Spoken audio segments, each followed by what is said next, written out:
आज के समय में अगर हम अपने आसपास देखें तो एक बहुत अजीब सच्चाई सामने आती है।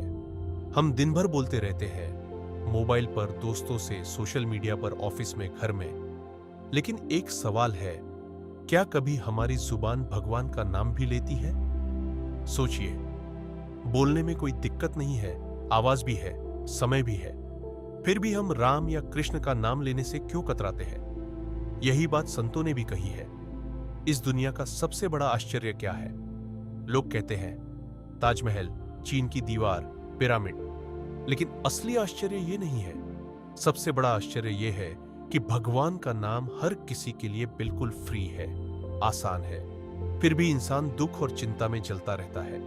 आज की रियलिटी देखो, लोग तनाव में हैं, डिप्रेशन में हैं, चिंता में है। लेकिन जो सबसे आसान उपाय है, नाम जप, वह कोई नहीं करता। महाभारत में भी एक बात कही गई है, मनुष्य इस संसार में ऐसे उबल रहा है जैसे किसी कड़ाही में कुछ उबल रहा हो। 3 तरह के दुख, शारीरिक, मानसिक और बाहरी समस्याएं उसे हर समय परेशान कर रही है। फिर भी वो बाहर निकलने की कोशिश नहीं करता। आज के टाइम में भी यही हो रहा है। हम दिन भर फोन स्क्रॉल करते हैं, रील्स देखते हैं, लोगों की लाइफ पर कमेंट करते हैं, लेकिन कभी 5 मिनट भी बैठकर भगवान का नाम नहीं लेते। और सबसे बड़ी गलती क्या है? हमारी जुबान, जो सबसे पवित्र चीज है, वही सबसे ज्यादा निंदा में लगती है। किसी की बुराई करना, किसी को जज करना, पीछे से बात करना, ये आज के समाज की आदत बन चुकी है। अगर आप ध्यान से देखो, व्हाट्सएप, इंस्टाग्राम, यूट्यूब, हर जगह या तो तुलना है या आलोचना है। लेकिन संत कहते हैं, सज्जन वो है जो अपनी गलती देखे और दूसरों की गलती छुपाए। आज उल्टा हो गया है, हम अपनी गलती छुपाते हैं और दूसरों की गलती वायरल कर देते हैं। यही कारण है कि मन में शांति नहीं है। अब एक और गहरी बात समझो, राग और द्वेष। राग मतलब लगाव, द्वेष मतलब नफरत। आज के टाइम में ये दोनों हर जगह दिखते हैं। अगर किसी के पास पैसा है तो हमें जलन होती है, अगर किसी के पास कुछ नहीं है तो हम उसे छोटा समझते हैं। यानी या तो हम किसी से बहुत जुड़ जाते हैं या उससे नफरत करने लगते हैं। और यही दोनों चीजें भक्ति को खत्म कर देती है। संतों ने इसे बहुत सुंदर तरीके से समझाया। राग और द्वेष उल्लू की तरह है जो सिर्फ अंधेरे में ही दिखते हैं। मतलब जहां अज्ञान है वहीं ये पैदा होते हैं। आज के समय में भी यही हो रहा है।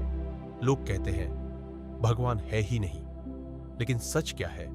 भगवान है, लेकिन हमारी नजर बंद है। जैसे उल्लू दिन में सूरज को नहीं देख पाता, वैसे ही अज्ञान में डूबा इंसान भगवान को नहीं देख पाता। अब सोचिए, अगर हमारे दिल में भगवान का नाम, उनकी कथा, उनका स्मरण आ जाए तो क्या होगा? अंदर का अंधेरा खत्म हो जाएगा, राग द्वेष अपने आप खत्म हो जाएंगे और जीवन में शांति, संतुलन और प्रेम आ जाएगा। लेकिन हम करते क्या है? हमारे कान जो भगवान की कथा सुनने के लिए बने हैं, वो आज गॉसिप सुनने में लगे हैं। हमारा कंठ जो भजन गाने के लिए बना है, वो आज फालतू बातों में लगा है। लोग कहते हैं हमें गाना नहीं आता, भजन नहीं आता, लेकिन वही लोग पार्टी में गाना गाते हैं, कार में गाना गाते हैं, अकेले में भी गुनगुनाते हैं। तो भगवान के सामने क्यों नहीं? असल में समस्या ये नहीं है कि हमें आता नहीं, समस्या ये है कि हम करना नहीं चाहते। अब एक बहुत गहरी बात समझो, ये शरीर कोई साधारण चीज नहीं है, ये भगवान का मंदिर है। जिस तरह मंदिर में साफ सफाई, पवित्रता और सम्मान रखा जाता है, वैसे ही इस शरीर का भी ध्यान रखना चाहिए। हम जो भी खाते हैं वो सिर्फ हमारा खाना नहीं है, वो भगवान को अर्पित भोजन है। अगर हम ये सोचकर खाएं, हे भगवान, ये आपके लिए है, तो हमारा जीवन अपने आप पवित्र हो जाएगा। लेकिन आज की रियलिटी क्या है? हम जंक फूड खाते हैं, गुस्से में खाते हैं, बिना ध्यान के खाते हैं और फिर कहते हैं मन अशांत है। अब अंत में एक बहुत सीधी बात, आज लोग कहते हैं हमें भगवान की कथा में मन नहीं लगता, लेकिन 2 घंटे की वेब सीरीज देख सकते हैं, 3 घंटे सोशल मीडिया चला सकते हैं। तो समस्या समय की नहीं है, समस्या मन की दिशा की है। संतों ने साफ कहा है, भगवान और भक्तों की बात ही असली कथा है, बाकी सब व्यथा है। यानी जो हमें भगवान से दूर ले जाए वो व्यर्थ है, जो हमें भगवान से जोड़े वही सत्य है। इसलिए आज से एक छोटा सा बदलाव करो। दिन में सिर्फ 5 मिनट राम नाम लो। किसी की बुराई करने से पहले खुद को रोको, और जो भी करो भगवान को याद करके करो। यकीन मानो जीवन बदलने लगेगा, क्योंकि जब नाम जुबान पर आता है तो शांति दिल में उतरती है।